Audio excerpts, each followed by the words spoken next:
Mr. Sai Sambat is a servant of the divine with an unwavering commitment to experiencing wholeness in oneself and others. In 1990s, intense process work over development enabled him to resolve much of psychological conditioning and to embark on a lifelong spiritual journey. His close association with realized spiritual masters has provided him with the gift of non-evaluative and non-judgmental awareness and evolved levels of psycho-spiritual, socio-cultural and ecological coherence. Sai has served as the chairman of the Constitution Committee, Indian Society for Individual and Social Development. He was also engaged in community building and marketing development for well-metalled craftsmen in Kerala. Sai's professional expertise encompasses learning architecture, leadership development, knowledge management, and organizational development. Sai has served as the head of knowledge management and leadership development at Pegasus Academy and Consulting. Among other things, he has co-created an organizational core model for achieving value, culture, strategy alignment, and collaboration with the client. He has also developed a robust framework for the assessment and alignment of organizational values. As a leadership development and organizational effectiveness consultant, Sai enables people and organizations to discover innate potential and leverage it towards greater efficacy, excellence in results. He is a graduate in production engineering from NIT Tiruchirappalli and has a master's in HRM and OD from Acceleride in Shepur. Currently, Sai Sambat serves as a co-founder of Institute of Indic Wisdom. He also serves as a founding member of United Council for Ancient Wisdom. So ladies and gentlemen, please put your hands together to welcome Mr. Sai Sambat.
Namaskaram to everybody. The specific theme on which I've been asked to look at holistic well-being is abundant mindset. What is the abundance mindset? We will look at that. And we look at what are the core aspects of abundance mindset. Then we look at what kind of practices and ways of living can make one live and be in an abundant state. Now, for a common ground, I thought, okay, I will look at abundance mindset as the way it has been,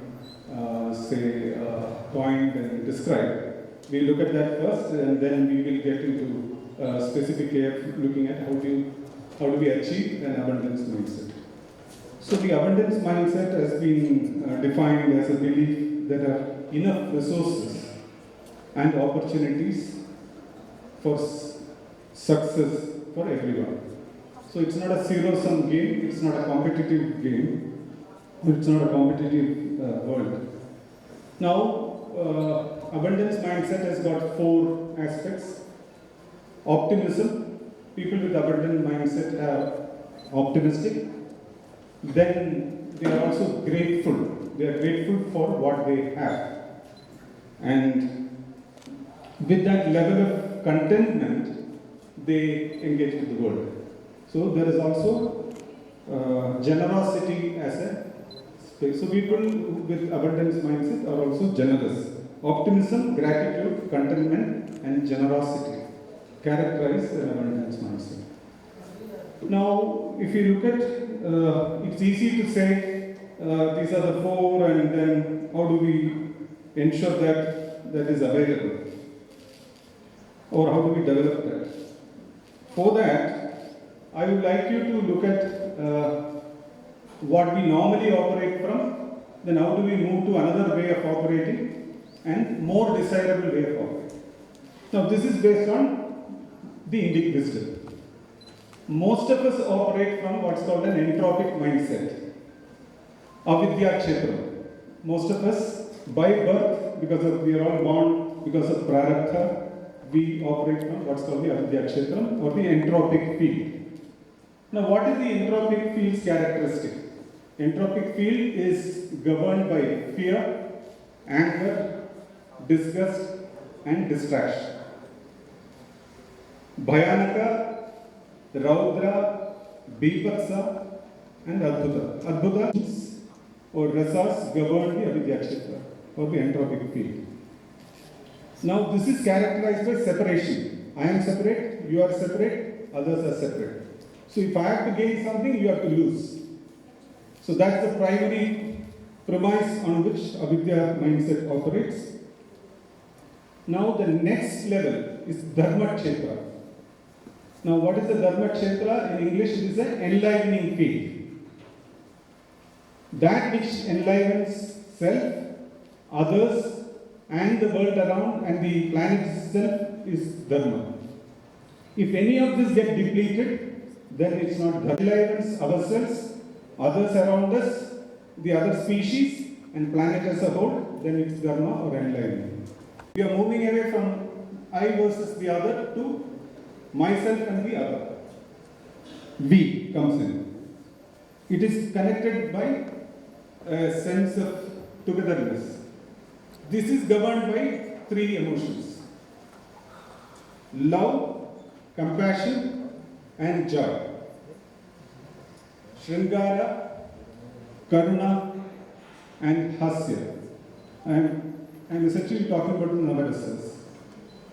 Now, when we are operating from love and compassion and from a sense of joy, which was called by Sukhdev ji as the higher order emotions or transcendental emotions in the first session, first day. So that is what is, if you are operating from Karuna, if you are operating from Shringara as in love and bhakti and Valsalya, and if you are operating from Hasya as a sense of joyous yearning, then we are operating from the enlivening field. So we are shifting. If we are able to bring in Karuna, Shringara and Hasya or love, compassion and joy, then we are bringing in the enlivening mindset.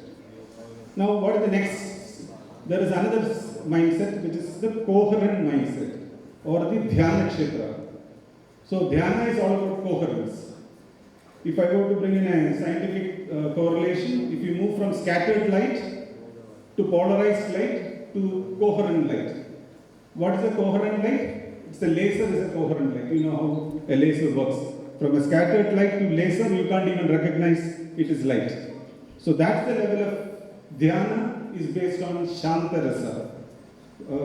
Naveenji talked about tranquility. That's the base. So when we move from inner cacophony and inner conflicts, from avidya kshetram to inner harmony to inner peace, we are moving into a space where we can have abundance in the way we look at ourselves and we look at others and the way we look at the world.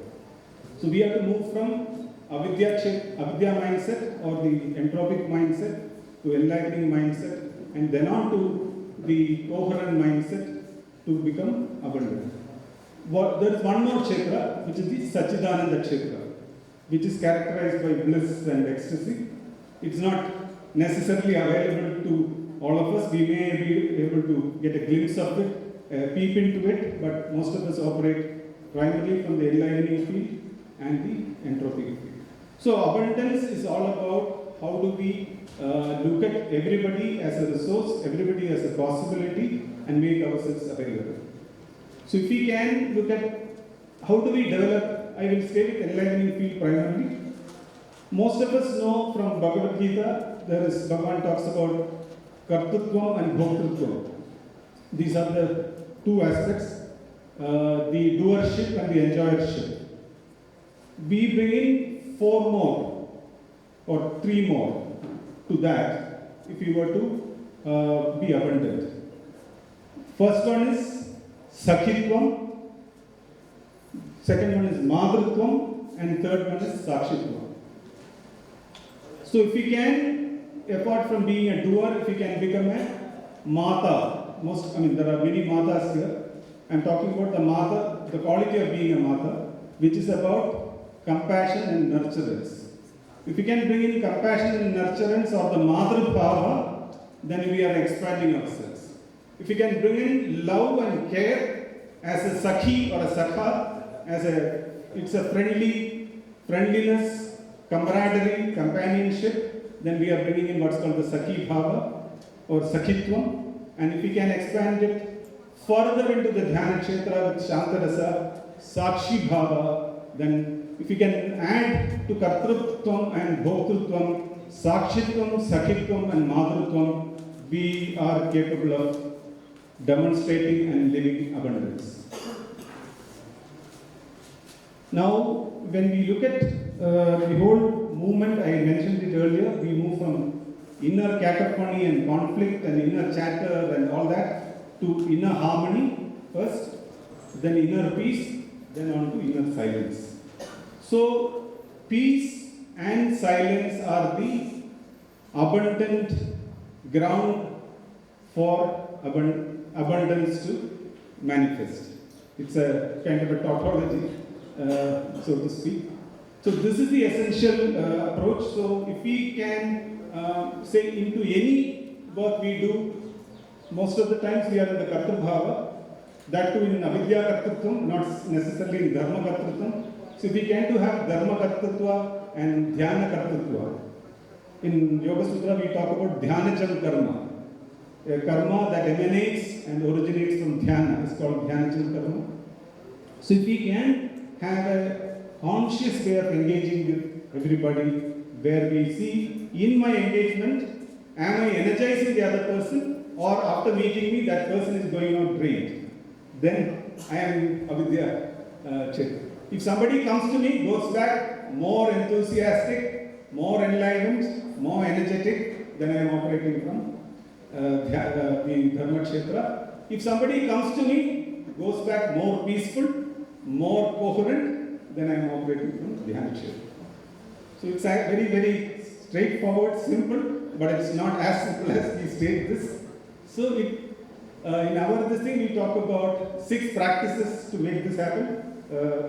So tapas, yama and niyama at the base level. Then pratyahara. In pratyahara, in our this thing is an Antara Yoga definition of pratyahara. Pratyahara is how do we de-energize the Raudra and Bhayanaka and all that. How do we de-energize or remove the energy from the anger and the fear and all that we operate from? Energize the Mata, energize the Sakha, and energize the Sakshi is Pratyahara for us. It's not just Indriya Vigraha kind of thing. We are already, whether we like it or not, our energies are being deployed, but if we can depotentiate, de-energize the triggers, anger makes one a victim, a sense of victimhood. Fear brings in victimhood, anger brings in a kind of guardianship. Disgust brings in judgment. Most of us operate from judgment, and the other one distracts. So if we can remove the energies which are engaged in all of this, and then start investing those energies into being an inner nurturer for oneself, so that one can be a nurturer unto other.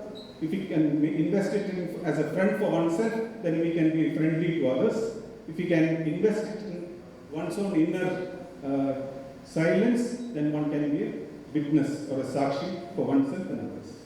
So abundance mindset is all about shifting from entropic to enlivening to coherent, hopefully sometime to the generative or the Satchidananda. This is all about abundance mindset. I'm feeling inspired this morning to share with you. And I'm inspired to make another invocation, mantra, because of the nature of this.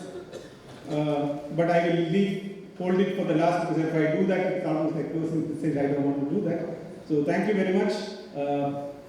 May the Divine bless all of us with more and more dharmic disposition and hopefully dhyana disposition in our, at least in our private time, so that that is made available when we engage with the world.